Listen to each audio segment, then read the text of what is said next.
हुआ यार, साफ साफ बोला ना। गरम गरम चाय साथे गोल गोल बतासा, सबको चुनाव भरमाया।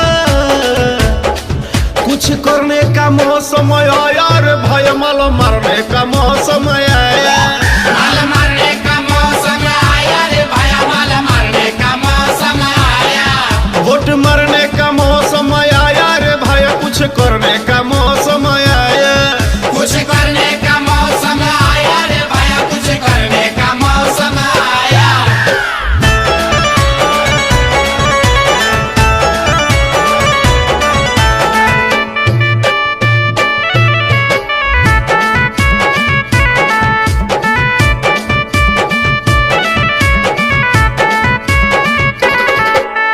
गाड़वा के शीशा को वो खुलत ना रहे, आ गली गली पैदल घूमे आ जाओ।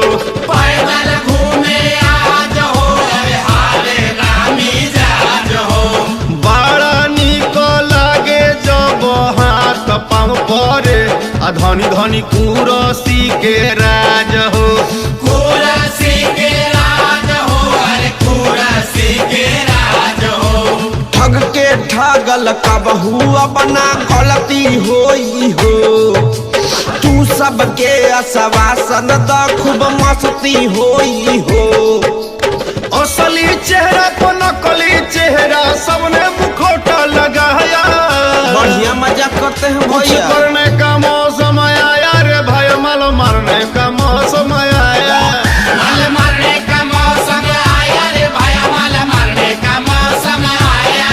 वोट मारने का मौसम आया रे भाई, कुछ करने का मौसम आया। कुछ करने का मौसम आया रे भैया, कुछ करने का मौसम आया। हर मनवा में राखी न तनिको भी खोट, मनवा में राखी न तनिको भी खोट। रौवे के मिली पूरे गौवे के वोट, बोला नेताजी की हाँ जय हो जय हो जय हो। अरे जमन लेवे के बतवन लेला, अरे का ले लहो आशीर्वाद जमन देवे के बतवन दे द। अब की बात का बोल दे लहो। आश्वासन अहिरे दादा गिरगिट से ज्यादा ही रंग बदले ले। अच्छा अहिरे माई ऐते चुनवाई ढंग बदले ले। अरे सुनत हुआ भैया, इतना मत परेशान होखा यार। वो कम कहत है ना, सुनो हम का बोलत है।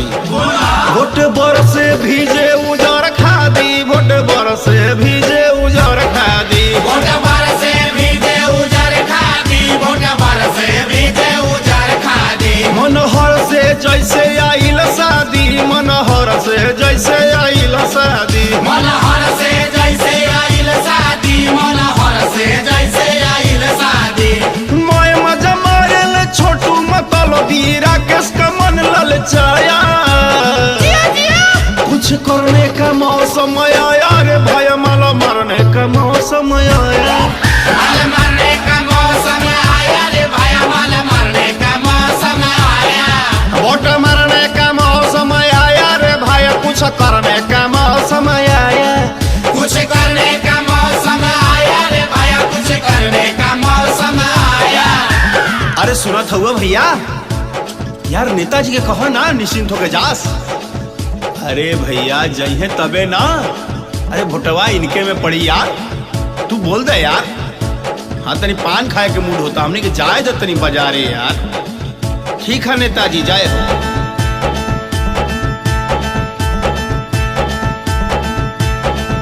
वोट मारने का मौसम